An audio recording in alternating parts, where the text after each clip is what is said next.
Deep within your chest, there is a remarkable engine, a tireless muscle working around the clock every single second of your life. This is your heart. It's more than just a symbol of love and emotion, it really is the very epicenter of your physical existence, a biological masterpiece responsible for sustaining you from your first moments to your last. Think about this. Without you ever having to issue a command, this organ contracts and relaxes, pushing life-giving blood to every cell in your body. On an average day, your heart will beat approximately 100,000 times. Each of these beats pumps blood through a vast network of vessels that, if stretched out end to end, would circle the globe more than twice, ensuring that vital oxygen and nutrients reach your brain, your muscles, and your organs. Understanding how this incredible organ functions is not just an academic exercise for doctors and scientists, it is a crucial piece of knowledge for every single one of us. When you know how your heart works, you can better appreciate what it does for you each day. Our journey today will be like taking a guided three-dimensional tour inside this powerful muscle. We will explore its chambers, watch its valves open and close, and trace the path of blood as it flows through this intricate system. Let's unlock its secrets together. Imagine the heart as a two-story house with 2 rooms on each floor. These rooms are called chambers, and there are 4 of them in total. The 2 upper chambers are known as the atria, and they act as receiving rooms. The right atrium collects oxygen-poor blood that has just returned from its long journey throughout your body. Meanwhile, the left atrium collects fresh, oxygen-rich blood that has just come back from the lungs.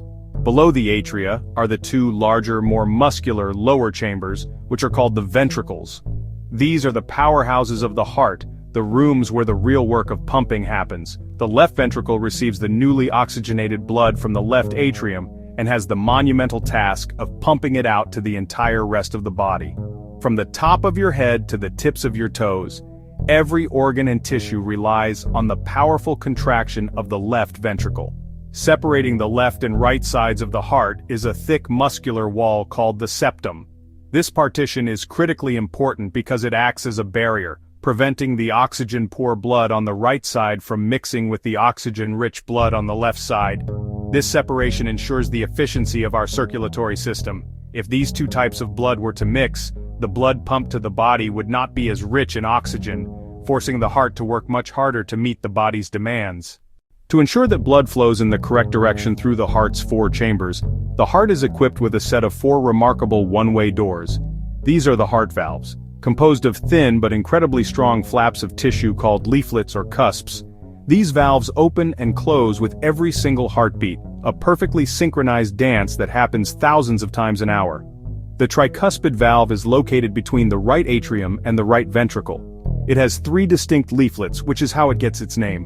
When the right atrium contracts, the tricuspid valve opens to let oxygen-poor blood pass into the right ventricle.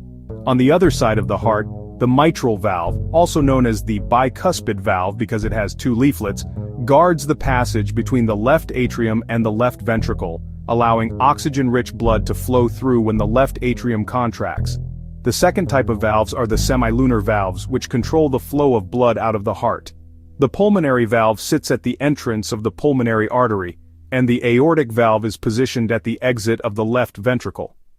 The sound of a heartbeat, the familiar lub-dub that a doctor hears with a stethoscope, is actually the sound of these valves closing. The first sound, the lub, is created by the closing of the mitral and tricuspid valves. The second sound, the dub, is the sound of the aortic and pulmonary valves snapping shut. The journey of blood through the heart and body is a continuous, elegant loop known as the circulatory system. Let's trace the path of a single red blood cell to understand this process. Our journey begins with oxygen-poor blood, shown in blue in most diagrams, returning to the heart after delivering oxygen to the body's tissues. This deoxygenated blood enters the right atrium through 2 large veins. The right atrium fills with this blood and, upon contracting, pushes it through the open tricuspid valve and down into the right ventricle. Now it's the right ventricle's turn to contract, ejecting the oxygen-poor blood into the pulmonary artery.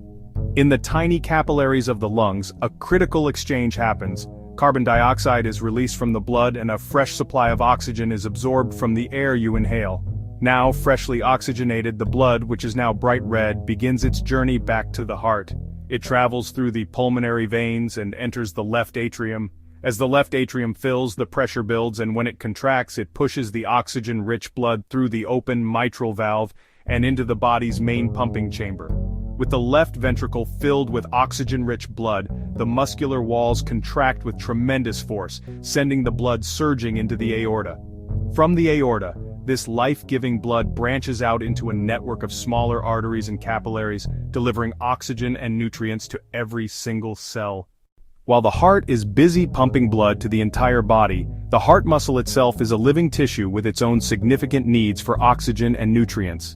Instead, it has its own dedicated network of blood vessels to supply its muscular walls, a system known as the coronary circulation.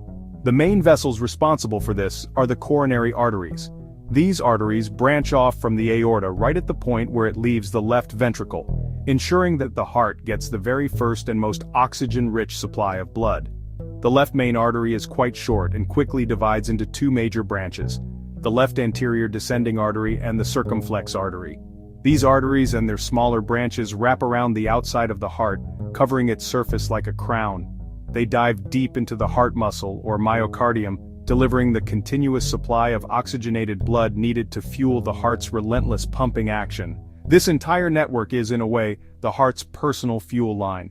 Just as arteries deliver fresh blood, a network of veins is needed to carry away the deoxygenated blood and waste products from the heart muscle. These are the cardiac veins. These smaller veins run alongside the coronary arteries and collect the used blood from the myocardium. Any disruption or blockage in these coronary arteries can have devastating consequences. If a coronary artery becomes narrowed or blocked, usually by a buildup of plaque, the part of the heart muscle it supplies can be starved of oxygen, leading to chest pain or even a heart attack. The rhythmic lub-dub of the heartbeat isn't just a mechanical process, it's orchestrated by a sophisticated built-in electrical system known as the cardiac conduction system. This system generates electrical impulses and distributes them throughout the heart muscle. The entire process begins in a small cluster of specialized cells located in the upper wall of the right atrium. This cluster is called the sinoatrial, or SA node. The SA node has the unique ability to spontaneously generate an electrical signal at a regular rate. Once the SA node fires, the electrical impulse spreads like a wave across the muscle tissue of both the right and left atria. This electrical stimulation causes the atria to contract, pushing the blood they are holding down into the ventricles. The impulse then travels to the atrioventricular, or AV node. The AV node acts like a gatekeeper, briefly pausing the signal for a fraction of a second. This crucial delay allows the ventricles to fill completely with blood before they are signaled to pump. After this slight pause, the electrical signal is channeled down the bundle of His, which then divides into right and left bundle branches. These branches run down along the septum, carrying the signal rapidly to the bottom of the heart. Finally, the bundle branches divide into Purkinje fibers that spread throughout the walls of the ventricles. When the electrical impulse reaches these fibers, it rapidly spreads throughout the entire ventricular muscle mass, causing both ventricles to contract forcefully and simultaneously.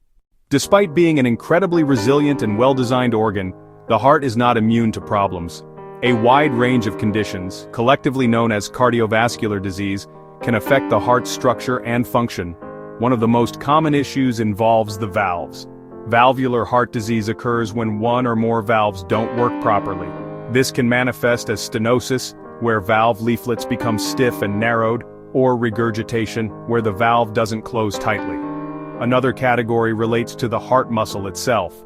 Cardiomyopathy is a disease of the heart muscle that makes it harder to pump blood. There are several types, including dilated cardiomyopathy, where chambers enlarge and weaken, and hypertrophic cardiomyopathy, where the muscle becomes abnormally thick. Over time, the weakened or stiffened muscle can lead to heart failure, which doesn't mean the heart has stopped working, but rather that it isn't pumping blood as well as it should be, causing fluid to build up in the lungs and other parts of the body. Problems can also arise in the great vessels connected to the heart. An aortic aneurysm is a bulge or swelling in the wall of the aorta, the main artery carrying blood from the heart. The danger is that the aneurysm could rupture, causing life-threatening internal bleeding. These conditions highlight the interconnectedness of the cardiovascular system, where a problem in one component, be it a valve, the muscle, or a major vessel, can have profound effects on the entire system's ability to function. Among the most well-known heart events is the myocardial infarction, commonly known as a heart attack. This occurs when blood flow to part of the heart muscle is suddenly blocked, most frequently by coronary artery disease, where plaque builds up and ruptures. Without oxygenated blood, the heart muscle begins to suffer damage and die. The longer the blockage persists, the more extensive the damage, which is why immediate medical attention is critical. Another major category involves the heart's electrical system. An arrhythmia is any deviation from the normal, steady rhythm of the heartbeat. The heart might beat too fast, too slow, or with an irregular, chaotic pattern. One common serious arrhythmia is atrial fibrillation, where the atria quiver chaotically instead of beating effectively. This leads to blood pooling and clotting in the atria, significantly increasing stroke risk if a clot travels to the brain. Treatment for these conditions is fundamentally different. For heart attacks, the goal is restoring blood flow quickly, through clot-dissolving medications or procedures like angioplasty and stenting. For arrhythmias, treatment focuses on controlling heart rate and rhythm through medications, cardioversion to reset rhythm, pacemakers for slow heartbeats, or ICDs for life-threatening fast rhythms. Both conditions highlight the importance of the heart's plumbing and electrical systems. Our journey through the chambers, valves, vessels, and electrical pathways reveals an organ of breathtaking complexity and profound importance. We have seen how its 4 chambers work in perfect harmony, how its 4 valves act as flawless gatekeepers. From the tireless contractions of the mighty left ventricle, to the delicate spark of the SA node that initiates each beat, the heart is a marvel of biological engineering. It is the silent, steadfast engine that powers every moment of our lives. This knowledge becomes most powerful when we apply it to our own health. By understanding how the heart functions, we can better comprehend what happens when things go wrong, empowering us to recognize warning signs and take proactive steps to protect our cardiovascular health. Your heart will beat billions of times for you over your lifetime. It asks for very little in return. By cherishing this incredible organ, by understanding its needs, and by protecting it from harm, you are making the single most important investment you can ever make, an investment in a longer, healthier, and more vibrant life. Let this journey inside the heart inspire you to listen to its rhythm, to care for its well-being, and to marvel at the constant, life-giving work it performs for you each and every day. Understanding the secrets of the heart is not just academic, it is deeply personal. This incredible organ deserves our respect, our care, and our commitment to keeping it healthy for all the years to come.